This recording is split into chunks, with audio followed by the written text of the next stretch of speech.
Instead of first making a chain and then a row of double crochets, we can make those two at the same time. Let's see how it goes. First a slip knot, whichever way you make it.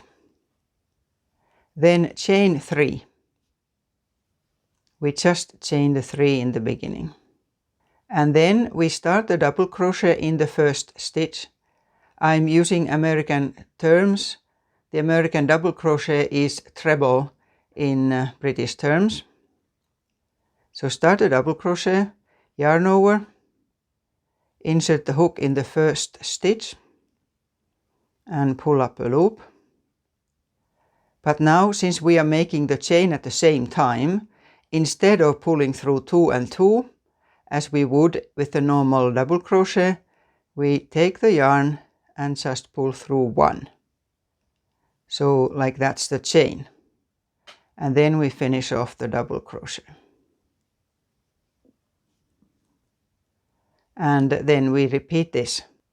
And then look at this here chain, sort of a stitch in the beginning, and insert the hook through both loops of that.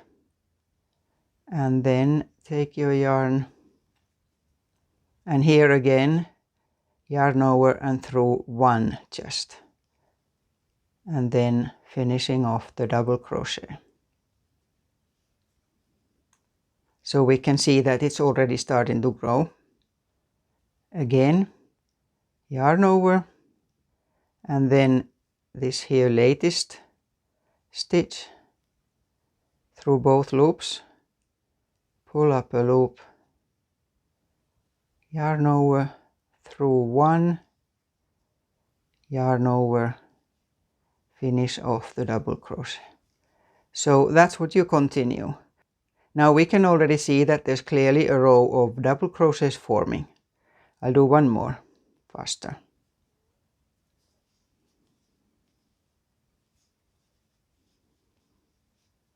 And this is how you continue.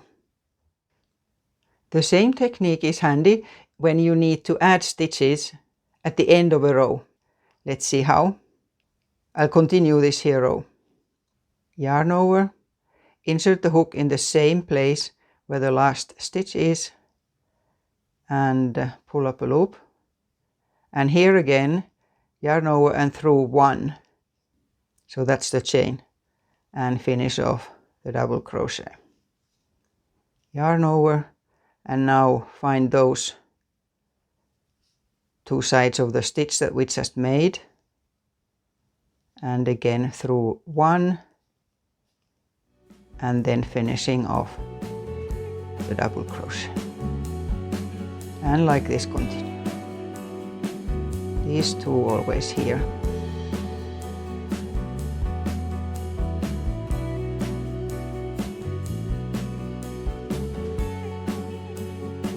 And like this, the row was continued.